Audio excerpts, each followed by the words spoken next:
Kumusta po kayo? Bago po ang lahat, first things first.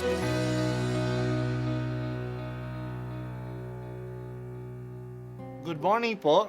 Sinisimulan po natin ngayon ang first things first. At dito po, tinatalakay natin sa unang bahagi ng umaga natin ay ang first readings na binabasa po sa banal na misa. Ito pong tinatalakay natin kasi madalas po kasi marami na tayong alam tungkol sa gospel readings. Pero konti po ang nagsasalita sa first readings. Pero ang first readings, bahagi din po yan ng Biblia, ng banal na kasulatan. Kaya susubaybayan po natin ang mga first readings, basahin po natin at kuminsan kailangan ng basahin ng 2 o 3 beses bago maintindihan kasi hindi po tayo familiar sa mga istorya at sa mga kaisipan na tinatalakay dito. Ang pagbasa mula sa sulat ni Apostol San Pablo sa mga taga-Efeso. Sa wakas, magpakatibay kayo sa pamamagitan ng inyong pakikipag-isa sa Panginoon at sa tulong ng dakilang kapangyarihan niya. Isuot ninyo ang baluting kaloob ng Diyos upang mapaglaban ninyo ang mga lalang ng Diablo. Sapagkat ang kalaban natin hindi mga tao kundi mga pinuno, mga may kapangyarihan at mga tagapamahala ng kadiliman, namamayani sa sanlibutang ito, ang mga hukbong espiritual ng kasama sa himpapawid, kaya't isuot ninyo ang baluting mula sa Diyos. Sa gayon, makatatagal kayo sa pakikipaglaban pagdating ng masamang araw na iyon, at pagkatapos ng inyong pakikipaglaban, ay matatag pa rin kayong nakatayo. Kaya't maging handa kayo, gawin ninyong bigkis ang katotohanan, itakip sa dibdib ang baluti ng pagkamatuwid, at isuot ang panyapak ng pagiging handa. Sa pangangaral ng mabuting balita ng pakikipagkasundo sa Diyos, taglayin ninyong lagi ang kalasag ng pananalig kay Kristo bilang pananggat pamatay sa lahat ng nagliliyab na palaso ng masama. Isuot ninyo ang helmet ng kaligtasan at kunin ninyo ang tabak na kaloob ng Espiritu sa makatuwid, ang salita ng Diyos. Ang lahat ng ito'y gawin ninyo sa pamamagitan ng mga panalangin at pagsamo. Manalangin kayo sa lahat ng pagkakataon sa patnubay ng Espiritu, kaya't lagi kayong maging handa at patuloy na manalangin para sa lahat ng hinirang ng Diyos. Ipanalangin din ninyong ako'y pagkalooban ng wastong pananalita upang buong tapang kong maipahayag ang hiwaga ng mabuting balita. Dahil sa mabuting balitang ito, ako'y isinugo at ngayoy natatanikala, kaya't ipanalangin ninyong maipahayag ko ito ng buong tapang gaya ng nararapat. Ang salita ng Diyos. Salamat sa Diyos. Ang buhay ng tao dito sa lupa ay isang pakikipagtunggali, isang struggle. Para sa marami, ang struggle ay para lang mabuhay dahil sa hirap ng buhay. Para naman sa iba, ang pakikipagtunggali ay paano umangat sa buhay. Makapagtapos ng pag-aaral, makapagtrabaho, umasenso sa trabaho at sa business. Pero may isa pang struggle na involved tayong lahat. Ang ating pakipagtunggali laban sa kasamaan. Ang kalaban natin sa labanan na ito ay hindi mga fuwersa na sa mundo. Hindi fuwersa at lakas, kundi fuwersa at lakas na espiritual. Hindi lang ito makamundo. Ang demonyo ang kalaban natin dito. Ang demonyo na gumagamit din ng maraming tao, pangyayari, pera, kaaliwan, technology upang tayo ay masilo.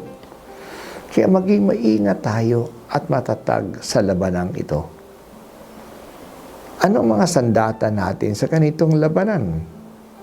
Ginamit ni Pablo ang mga armor na ginagamit noon ng mga soldado bilang larawan ng armor o baluti na magagamit natin. Yun ay ang mga katotohanan, ang pagkamatuwid, ang pangaral ng magandang balita, pananalig kay Kristo, kaligtasan, salita ng Diyos.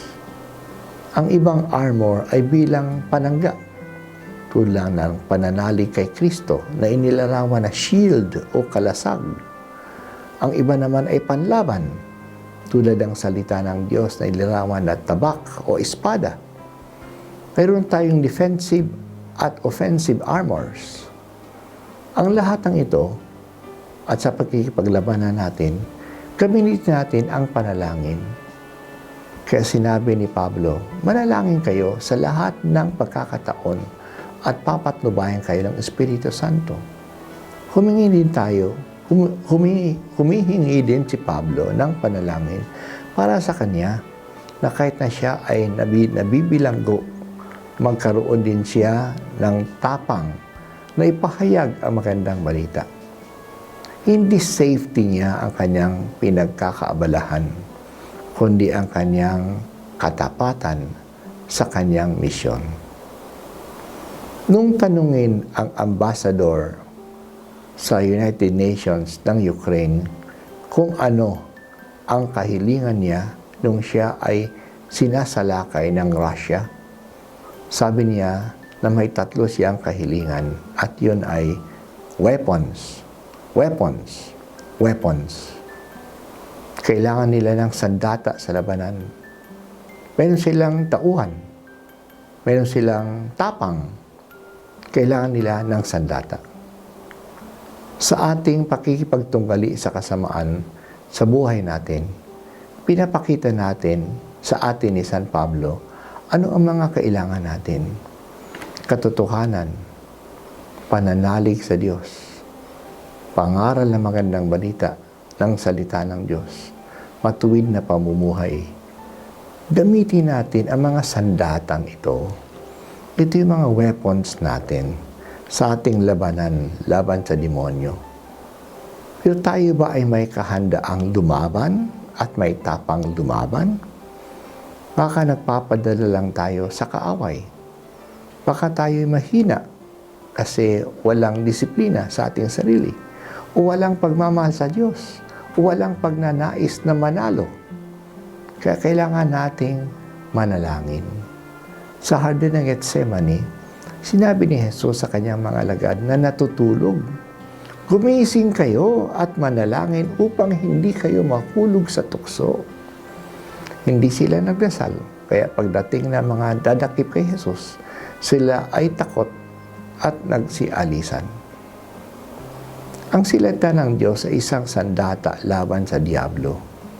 Noong si Jesus ay tinukso, nung nag-aayuno siya sa disyerto, ang sagot ni Jesus sa bawat tukso ay nasusulat. Salita ng Diyos ang sagot ni Jesus. Lord, sa pamagitan sana nito, na first things first, lumalim ang aming kaalaman sa iyong salita upang may panlaban din kami sa mga panahon na kami ay tinutukso. Amen.